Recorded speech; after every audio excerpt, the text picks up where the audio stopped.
Thokozani bogogo nomkhulu. Isalukazi sendoda lesi uGogo Bathini Mbatha. Siqhubeka neseries yethu yamagobongo.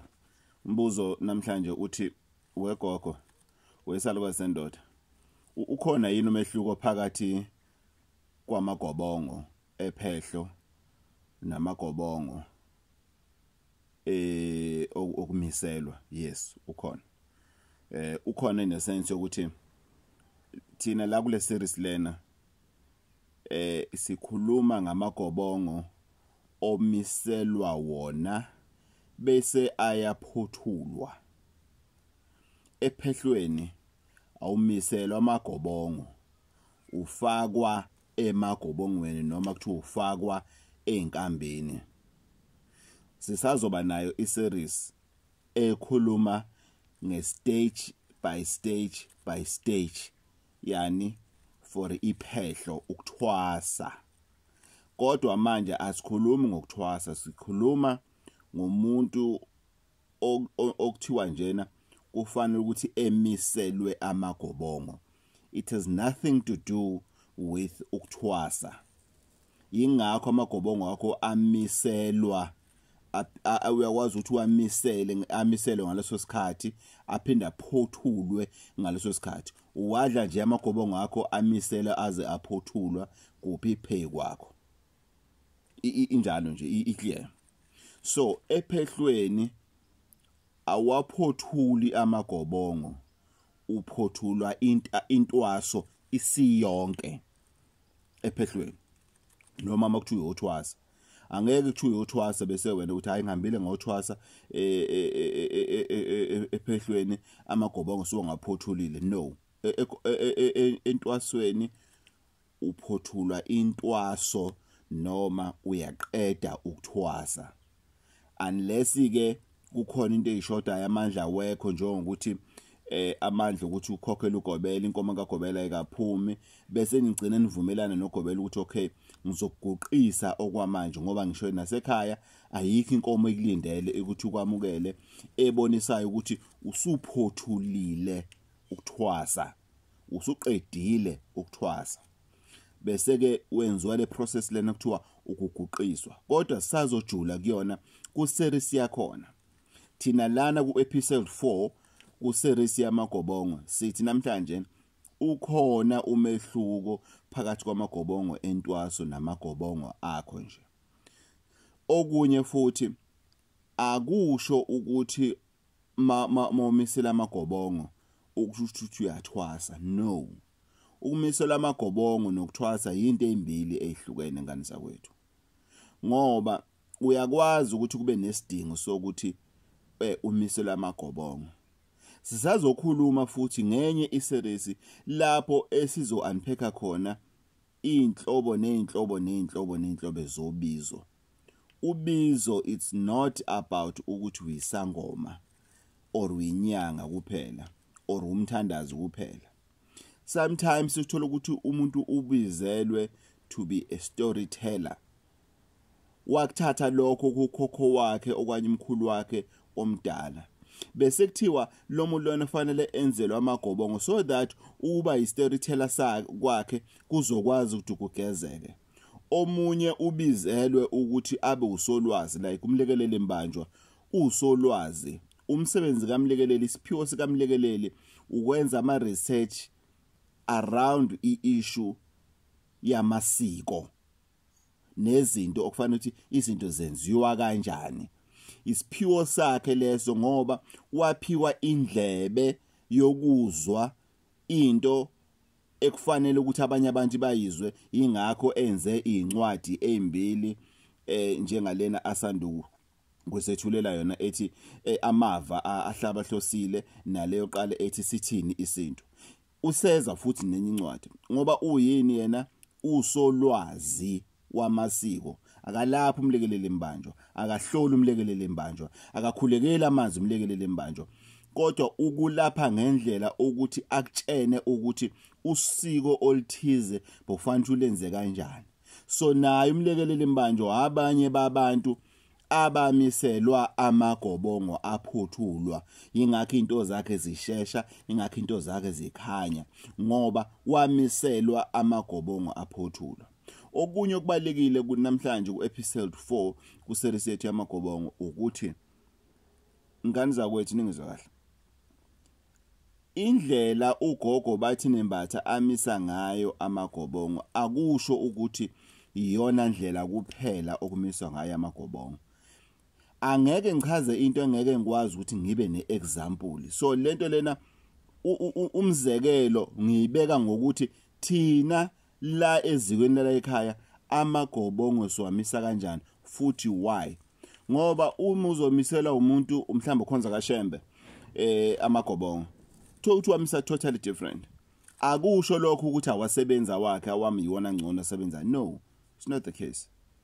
Kodwa into engichazayo ukuthi at the end of the day you need to do what you're supposed to do uma kufanele ukuthi uwenzelwe amagobongo. Akungabi yinto oba nje in denial kuyona ukuthi ngiyenze noma ngingayenzi. Okunye nakho ngane zakwethu, avoid ukuphinda amagobongo ngenxa ukuthi uGogo Bathini Mbatha uthi kwena hayi mina ngibona ukuthi le moya lena ehluphayo eyenza ukuthi umuntu ungasebenzi fanele ukuthi umiselwe amagobongo. Uma amagobongo ukuyowamiselwa imtshene uGogo Bathini Mbatha uthi weGogo mina amagobongo ngiyamiselwa futhi ngiyakholelwa ukuthi ukuwamisela kwami akwasebenza ngezathu lezi nalezi. Yes, kukhona kwesinye isikhathi utho ukuthi wamisela amagobongo izinto zavela zonakala. Kwesinye isikhathi kusuke echaza ukuthi besingakafiki isikhathi sokuthi umiselwe amagobongo. Wamisela amagobongo isikhathi sakhona singakafiki. Noma wamisela amagobongo uGogo Bathini Mbatha azange kwazi ukuxhumana nabakini uGogo Bathini Mbatha ngendlela efanele. Kodwa wena fanele uphahlele manje na ukuthi abakini phela mabakutshene ukuthi ubani kanti ufanele akusize ngesimo samagobongo. 2 kufanele ukuthi wena uhambe ucinga ukuthi umoya wakho ungahambelana nomoya kabani kubantu olokhuzana. Umhlale nje wenza iself introspection ukuthi kuba bonke abantu engihamba kuye ubani engikwazi ukuthi umoya wami ukwazi ukuxhumana naye. Thola ukuthi awasebenzanga kuGogo Bathini ngoba wena kuGogo Bathini wareferwa. Uye kuGogo Bathini Mbatha ukuthi akwenzele amagobongo ngoba wenzele umngani wakho. Wayithanda indlela enza ngayo bese nawe wathi ngifisa nami ukuthi angenzele ayisebenzi kanjani. Is not one size fit all. Kufanele ukuthi nawe uyitholele umuntu wakho ozokwazi ukuthi uxhumane naye. Kukhona indoda lekafika early this month inobizo ithi qhamuka eDumbe. Inobizo ngitshele nje sasengaphandle ngithi wena nobizo in sangena. Yazi mawukhuluma naye kukhona lokho akuxhumana kwemoya.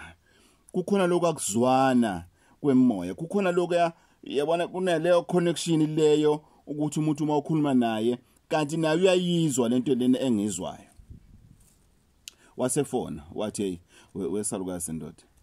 Babe ngiyonani makuthiwa mina ngifuna ukuyikhethela ukuthi ubani ozongikhulisa njengoba usushilo ukuthi okwami akona ukuthi kufanele ngiqale phansi ngiyothwasa kufanele njena kube khona izinto ekufanele ngenzele zona izinto efana lezo. Ngabe ngonile wesalukazi sendoda uma ngingayithi ngiyayikhethela ukuthi lokhuzana ukuthi ubani ufanele ukuthi engisize engikhulise emsebenzini endlozi. Ngathi awone ayikho inkinga lapho. Incasulile lo question ngoba bengitshena ukuthi ukhuluma ngomunye umuntu kanti ukhuluma ngami. Kodwa zange mina ngithi kuyena wena fanele umiselwe yimi amagobongo. Ngithe kufanele umiselwe amagobongo. I-decision ithathwe uyena. Only to find out ukuthi nami ngibe ne connection nomoya wakhe. Ngoba mina ngixhumana kakhulu nomoya womuntu ongathakathi. Umoya womuntu engibonayo ukuthi lona singakwazi ukuthi sindlondlobalise iziko lasekhaya siphinde sindlondlobalise elakubo iziko moving forward. So amagobongo entwaso namagobongo okumiselwa awafani. Yingakho ekuthwaseni kuyethiwa useyidlile intwaso. Futhi ke nibe careful masizingena ku series yentwaso, angeke ngikhulume imfihlo zentwaso, angeke ngikhulume, kodwa amanyala ngizowa expose amanyala ayenzeka entwasweni. Kodwa imfihlo zentwaso njengokuthi intwaso eyini, intwaso kushantu, intwaso komunye umuntu ayifani. Ingafana ine sense ukuthi ngikhuluma ngani kodwa ayifani. Kodwa sikho lapho silana ekuthenini uma kufanele ukuthi umiselwe amagobongo, akuchazi lokho ukuthi usuyothwasa mzalwane. Oh naze nakusaba ukuthwasa bakithi, akusho ukuthi ususephehlweni. Futhi uma umisela amagobongo akufuneki ugide, ngoba akufuneki ukuthi kube ngathi kukhona into isiprovoke. Yingakho mina manyomisa amagobongo ngisho kuthiwa ngahamba nezinye izangoma, asizukufika esihlabelele, asizukufika esishaya isigubhu, asiyange ephehlweni, siyomisa amagobongo. Ngizongihamba nabantu bayongisiza ukuthi uyodlala yanyama yakini phela, hayi ukuthi sisuke siyogida. Cha, ngaphandle wena umuzazi ukuthi abakini bathe bacela ukuthi ubadlele inkambi ungakangena esimeni sephehlo, ndenike ngizofika nabantu abazogida. Ngani zakuthi uGogo Bathini Mbatha, ngixolise ngokunidle airtime idatha. Gogo Bathini Mbatha ngitholakala empangeni 083 533 9183 083 533 9183. Ngani zakwethu, I'm very excited about the series, futhi I'm very sad ukuthi siya emaphethelweni, ngoba abantu abaningi ba very concerned and they were very confused about the issue yamagobongo. Gogo Bathini Mbatha utholakala endaweni esempangeni 083 533 9183. Ngana kwethu, inkosi ithela umusa. Engathi abakini ngani zakwethu banganizwa mani phahla, bengathi banganizwela, engathi amathongo asemakini banganibuke benithande, banibuke benizwele, manicela ukuthi senikhathele izimpilo nenqinamba enihlangabezana nabo, kanti nithi nina nenzani nisezabona. Ngani zakwethu, enye series esazoza iseries yokuphahla. Ngani zakwethu, inkosi ithela umusa, malujo. Ngakhohlwa phela kuya subscribe.